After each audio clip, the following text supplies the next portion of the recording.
The University of Pretoria has thrown down the gauntlet, calling on SRC members who were suspended to apologise. The institution says they were suspended for breach of the disciplinary code for students. Matters came to a head this week when student leaders opposed what they called an unfair increase in registration fees for next year.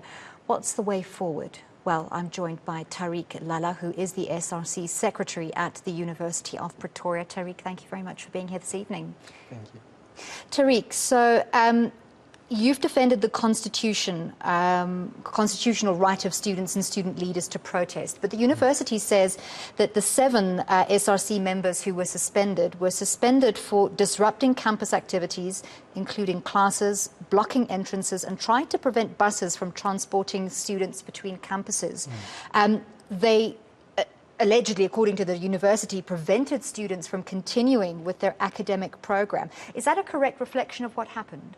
So effectively, as the SRC, in a resolution by the SRC meeting, what we had then decided is, after numerous consultation with the executive management of the institution, we could see that the decision of the university was not going to decrease or result in no increase for registration fees. Now, we feel that's unfair because it is incredibly anti-poor, and it will prevent access to higher education from students of the middle class and working class. And so, as an SRC, we were left with no other option but to resort to a shutdown of campus, whereby we consulted students in a mass meeting. And so, effectively, it was students who proposed the idea to us, and as the SRC, as the student leaders, as the leaders of students, we had then resorted to what was proposed by the ground.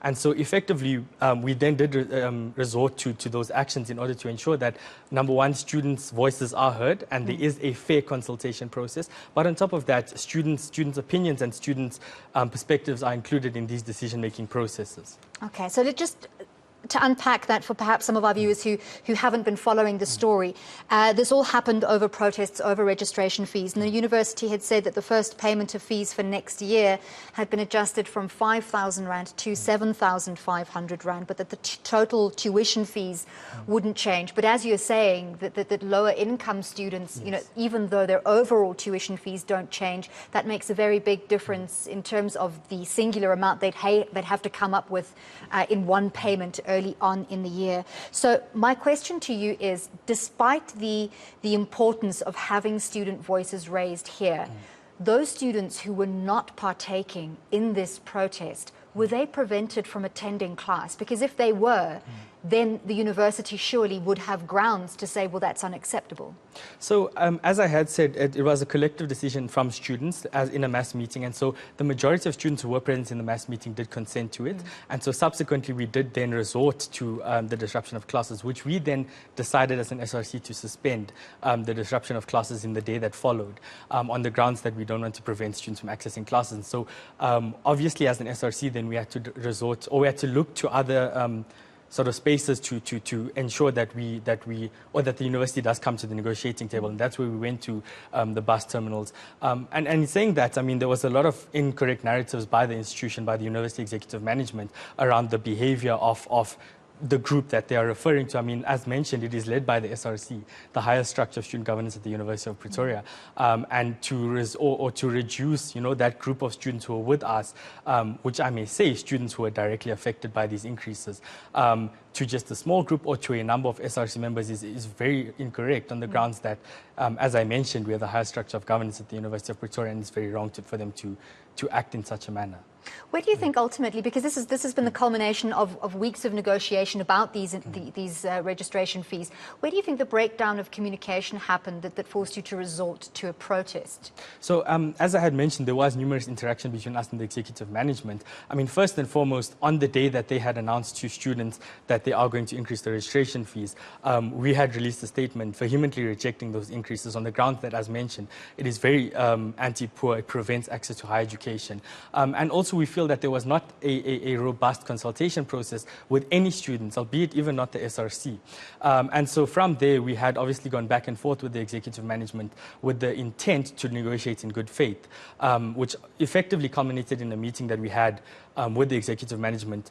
But from our understanding, that when executive management did come to the negotiating table, it was 2 members of the executive management to discuss their decision, and not to hear what our process is, because we have followed, institutional policy in escalating the matter. We've collected the data from students, so we did embark on a sort of robust engagement with our students to hear where they are coming from, to hear what they are saying before we decided to resort to a shutdown of campus.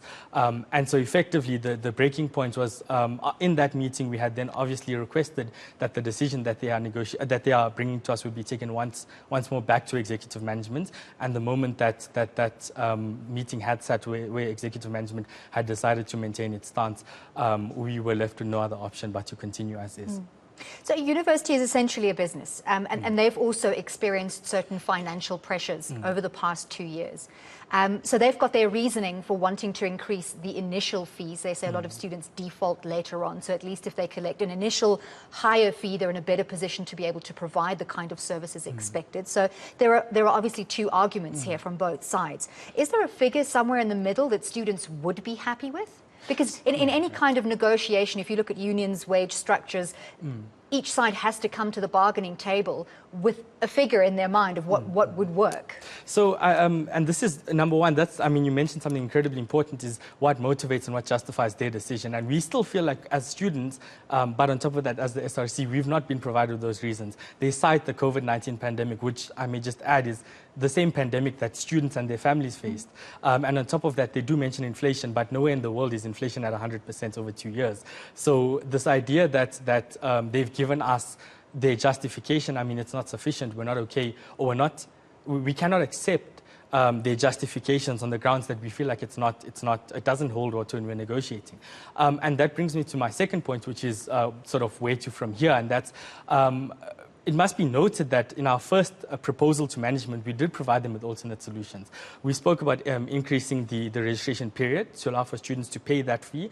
But on top of that, we did also speak to the fact that we would like to see a 10% increase. We do understand that obviously with any business, as you put it, the fact of the matter is that things are going up in terms of prices, and so we feel like 10% is fair, given that students may be able to afford a 5,500 rand, at least undergraduate students may be able to afford 5,500 rand, as opposed to the 2,500 rand increase that they are proposing. And that's something that we had suggested initially, to which the university refused to even entertain with us present in that room.